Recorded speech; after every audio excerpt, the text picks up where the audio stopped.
사도행전 9장 26절에서 30절 우리 한 절씩 교독하십시다. 제가 26절 봅니다. 사울이 예루살렘에 가서 제자들을 사귀고자 하나 다 두려워하여 그가 제자됨을 믿지 아니하니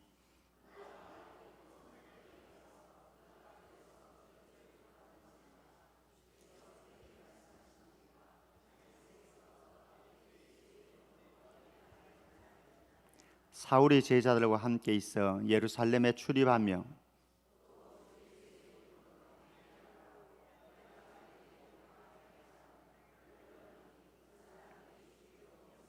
같이요 형제들아 가이사라로 데리고 내려가서 다소로 보내니라. 아멘. 우리 옆 사람하고 인사 나누십시다. 하나님께 귀한 그릇으로 쓰임 받으십시다.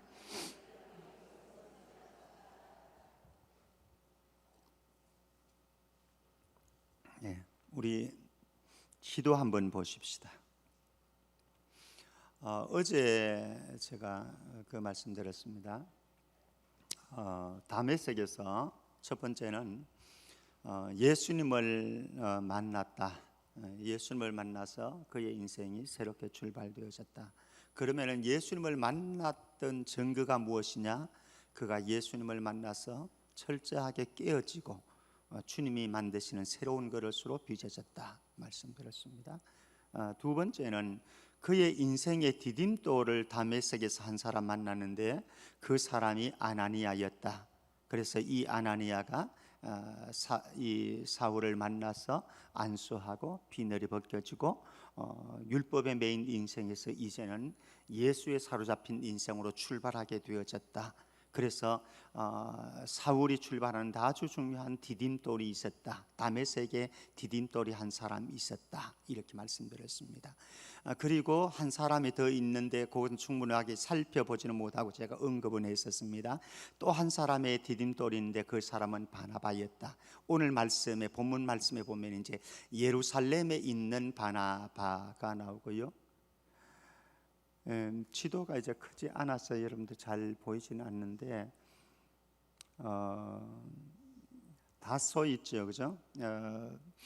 사울이 자랐던 장소가 다소이고요.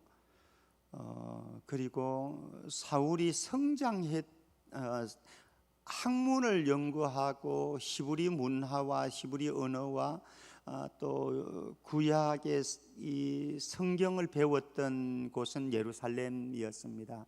그래서 사울은 헬라 문화도 익숙했고 히브리 문화도 익숙했던 사람.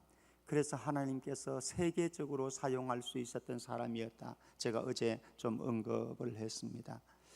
그리고 이 다소 사람의 사울이 변화되어진 것은 수리아 지역에 있는 저 다메섹이었습니다. 다메섹에서 그가 예수님을 만났고 그리고 깨어졌습니다. 그리고 예수님의 음성을 듣고 사명을 부여받습니다. 자, 그 다음에 다메섹에서 그렇게 변화되어지고 아나니아에게 안수를 받고 난 뒤에 어디를 가는가 하면은 우리 성경 갈라디아서 1장을 한번 보십시다. 갈라디아서 1장 17절 18절 말씀을 좀 보면서 연결되어지는데요.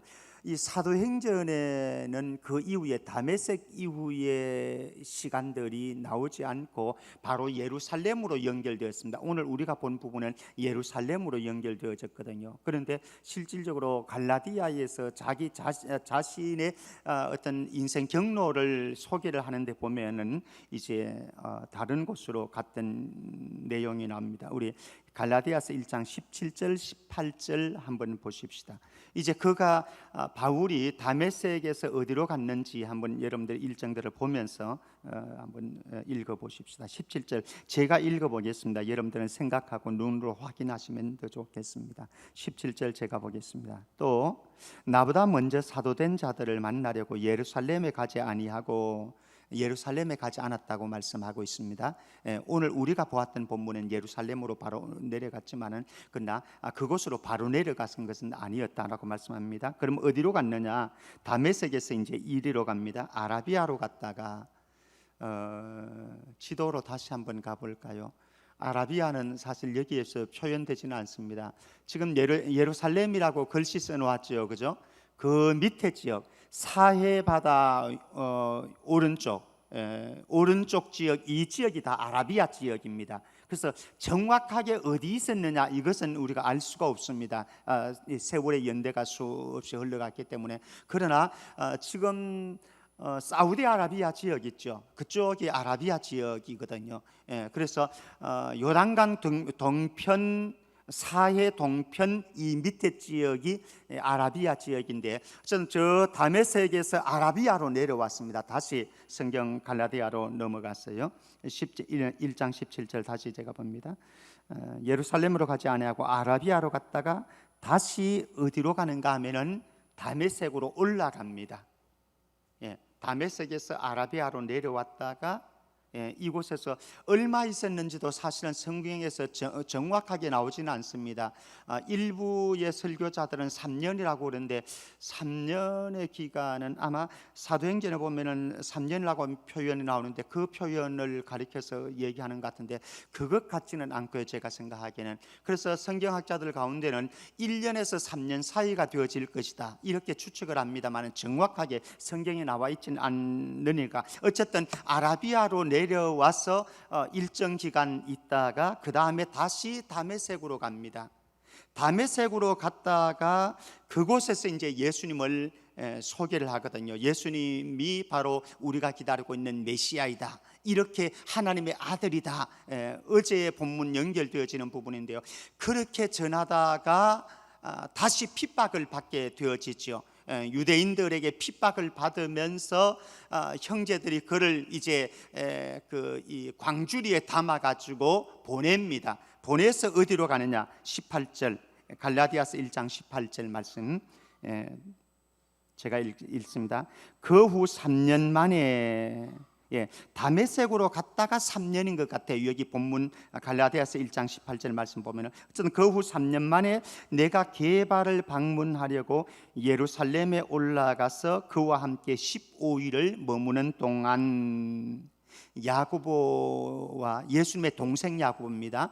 야고보와 베드로를 만나서 거기에서 15일 정도 교제를 나누었다 이렇게 말씀합니다. 자, 이제 다시 본문으로 돌아오면요, 사도행전으로 돌아오게 되어지면은 이제 예루살렘으로 이제 가려고 했습니다. 갈라디아서 1장 18절에 예루살렘으로 내려갔죠, 거기서는. 근데 오늘 본문 26절 말씀에 보면은 예루살렘으로 내려가려고 그럽니다. 다메섹에 갔다가 다메섹에서 핍박을 받고 이제 예루살렘으로 가고자 하는 마음이 있었습니다. 가려고 그러는데 예루살렘에 있는 사도들과 그리스도인들이 걱정이 되어지는 거죠. 그 사울이라고 하는 사람, 뭐 소문에는 변화됐다 이런 소리도 들리긴 들리는데, 그러나 과연 그를 만나서 무슨 일이 벌어질지, 쇼를 하는 것은 아닐지, 또 위장을 하는 것은 아닐지, 그래서 사실 두려운 거죠.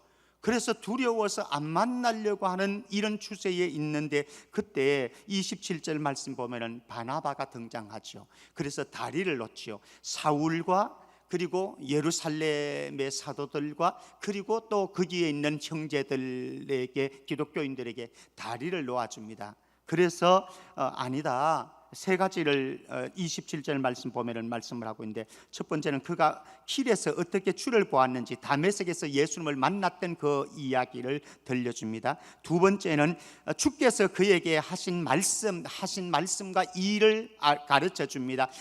주님이 택했다라고 하는 그 주님의 말씀을, 주님의 일들을 말씀을 해주고, 세 번째는 다메섹에서 그가 어떻게 예수의 이름으로 담대히 말하였는지, 핍박받고 이제 내려오는 것 아니겠습니까? 다메섹에서 복음을 전하다가 3년 후에 다시 내려오게 되어지는 그 일들을 설명을 해 줍니다. 그러면서 사울과 예루살렘에 있는 베드로, 야고보, 그리고 다른 사도들과 그리고 거기에 있는 기독교인들이 같이 이제 교류를 하게 되어지죠. 15일간 거기에 있다가 어디로 가는가 하면은 30절 말씀 보면은 형제들이 알고, 거기에서 또 예루살렘에서 걸으면서 한편으로 교제를 나누면서 또 한편으로는 동족들에게 복음을 전하는 거죠. 예수가 하나님의 아들이다라고 하는 것을 전하니까 동족들이 발끈합니다. 한때는 자기네들과 한편이었던 이 사울이 지금 돌변해 가지고 우리에게 예수를 전하고 있습니다. 그러니까 이들이 발끈해 가지고 죽이려고 그랬죠. 29절 마지막 부분에 그 사람들이 죽이려고 힘쓰거늘 형제들이 알고 가이사랴로 데리고 내려가서 다소로 보내니라. 지도 한번 다시요. 다메섹에 갔습니다. 다메섹에서 예수님을 만났습니다. 그리고 아라비아 광야로 쭉 내려왔습니다. 얼마 있었는지는 모릅니다. 그러다가 아라비아 광야에서 다시 다메섹으로 올라갔습니다. 다메섹으로 올라가서 그곳에서 복음을 전합니다. 그러다가 핍박을 당해가지고 광주리에 형제들이 내려서 이제 그가 예루살렘으로 오게 되어집니다.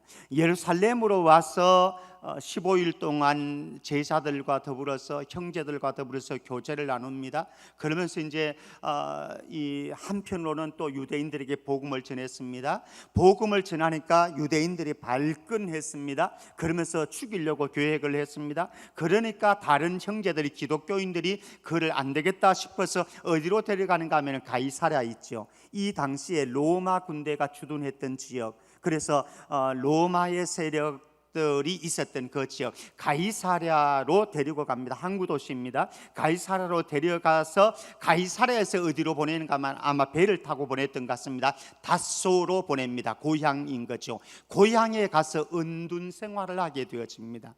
사실 다소에서 얼마나 은둔 생활을 했는지는 알 수는 없습니다. 성경에서 나오지 않기 때문에. 그래서 다소에서 무명의 사람으로서 고요한 시간, 조용한 시간, 인고의 시간을 보냅니다. 사실 다소에 갔을 때 별의별 이야기들 다 돌지 않겠습니까? 한때에는 다소 시내의 유명 인사였습니다.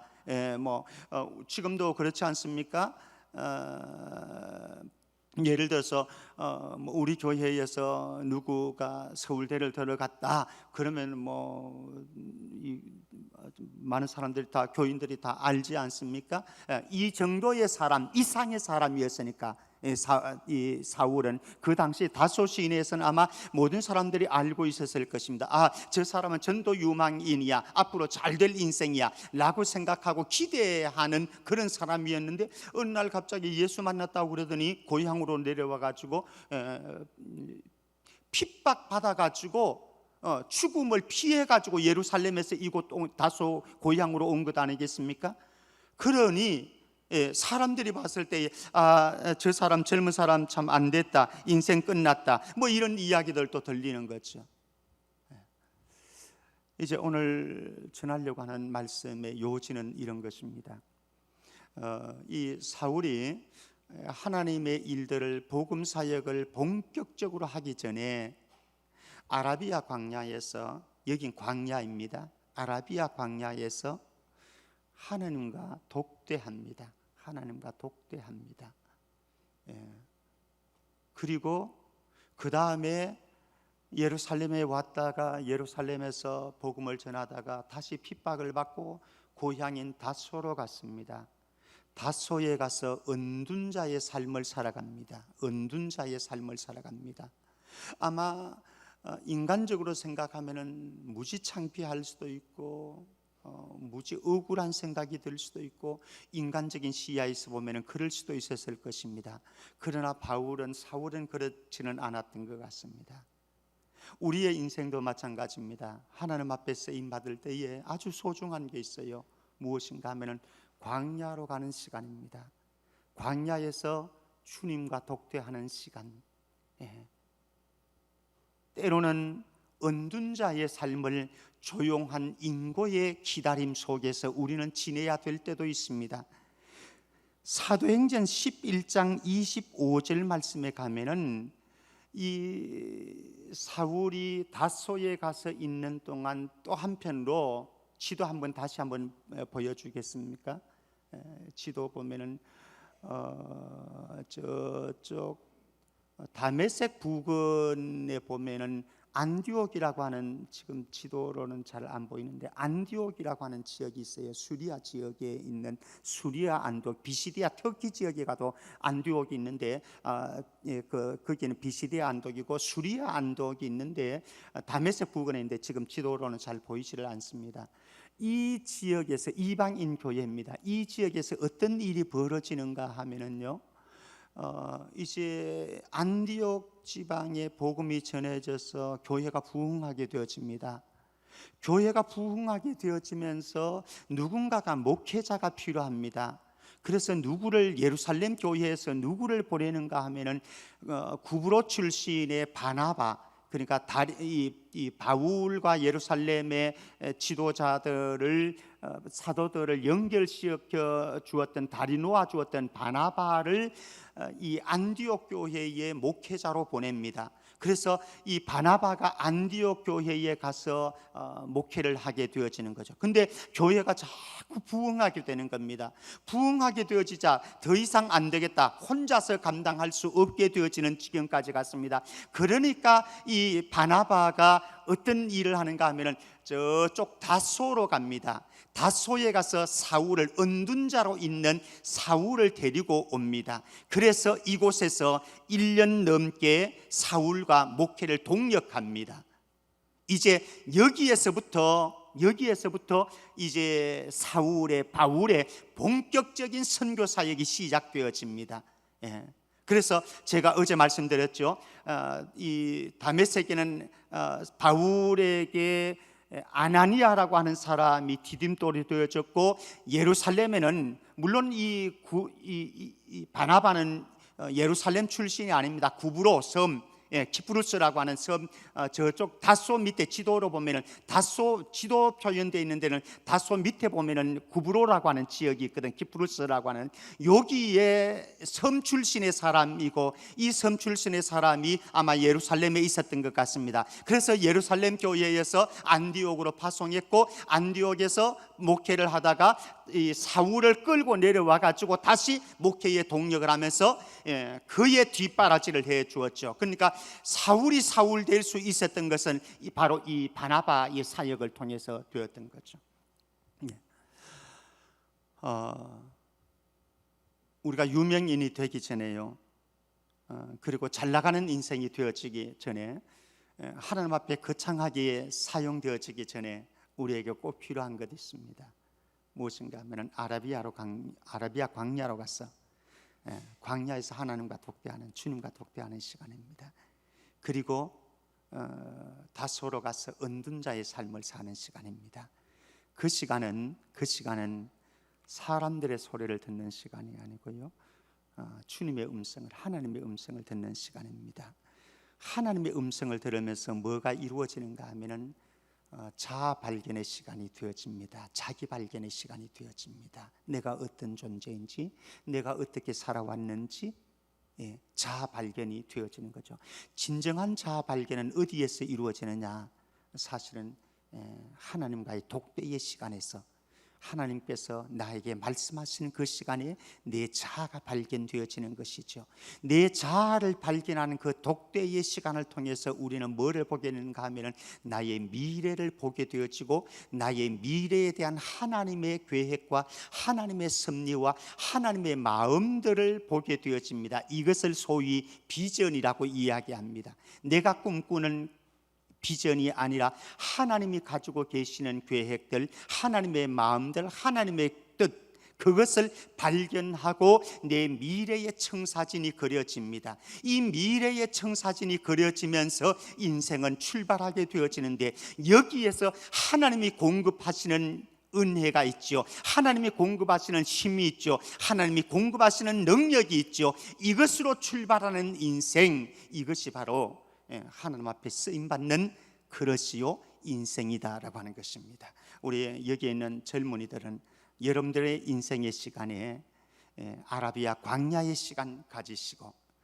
다소의 은둔의 시간들을 통해서 하나님과 독대하는 시간들을 가지시기를 바랍니다. 그 독대하는 시간들을 통해서 여러분들의 인생을 점검해 보시고 여러분들의 인생을 향한 하나님의 비전과 계획들을 발견하시고 그리고 하나님이 공급하시는 힘과 용기와 격려를 통해서 세상 앞으로 나갈 수 있기를 바랍니다. 이미 많은 독대 시간들을 통해서 하나님의 은혜를 경험했고 하나님의 뜻을 발견했고 내 인생의 비전을 그렸던 저와 여러분들, 아니 어쩌면 이제는 저 영원한 하나님의 나라를 향해서 한 걸음씩 나아가고 있는 우리 모든 믿음의 권속들, 연세 드신 어르신들 한 분 한 분이 여러분들이 주님 앞에 서는 그날까지 주님이 주시는 마음들, 주님이 주시는 계획들, 주님이 주시는 은혜와 위로 경험하면서 마지막 주님 앞에 서는 그날까지 하나님께 마지막 쓰임 받다가 주님 앞에 서는 우리 모든 믿음의 권속들 되기를 주의 이름으로 축복합니다.